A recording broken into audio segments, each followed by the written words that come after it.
మనం ఒకసారి అడుగుతాం, 2 సార్లు అడుగుతాం, ఇడిచిపెడతాం. అట్లా ఇడిచిపెట్టే హక్కులు రావు. మన హక్కులు సాధించే వరకు అవతల వైపు నుంచి మనం అడుగుడు మొదలు పెట్టగానే మొదలు విమర్శలు వస్తాయి. భయపడద్దు. రెండోసారి ఎక్స్ప్లెయిన్ చేసుడు మొదలు పెడతారు. ఆగిపోవద్దు. జవాబు వచ్చే వరకు పిడికిలెత్తి ప్రశ్నిస్తూనే ఉండాలి. ఇటువంటి ఉద్యమాలకు మద్దతు ఇస్తూనే ఉండాలి. అప్పుడే ఉద్యమాలు సాకారం అవుతాయి. అప్పుడే ప్రజలుగా ప్రజాస్వామ్యం బలోపేతం అవుతుంది అనే విషయాన్ని ఇవాళ మీ అందరికీ నేను తెలియజేస్తా ఉన్నాను. మళ్ళొక మారు మీ అందరు నేను ఒకటే మాట కోరుతున్నా.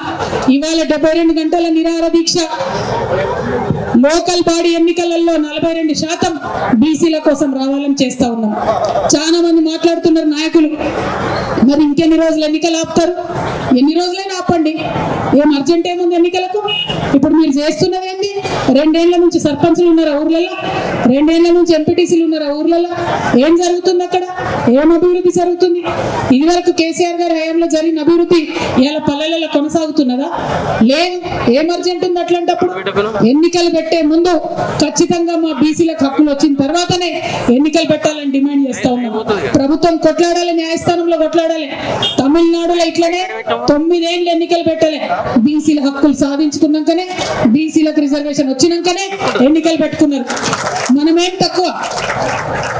అంటే తమిళనాడుకి ఇచ్చినట్టు 69% మనకు లేదంటారు.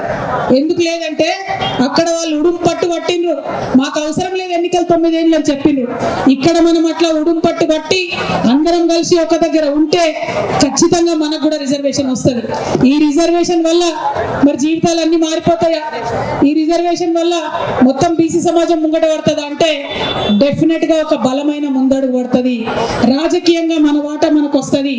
ఇవాళ లోకల్ బాడీలల్లో, సర్పంచ్లల్లో, ఎంపీటీసీలల్లో మన వాటా మనకు వస్తే రేపటి నాడు ఎమ్మెల్యేలలో, ఎంపీలలో అడగొచ్చు. రేపటి నాడు ముఖ్యమంత్రులు అయ్యే దగ్గర అడగొచ్చు, నిలబడి మా వాటా ఏదని అడగొచ్చు. దానికోసం ఇది ముందడుగు అవుతుంది.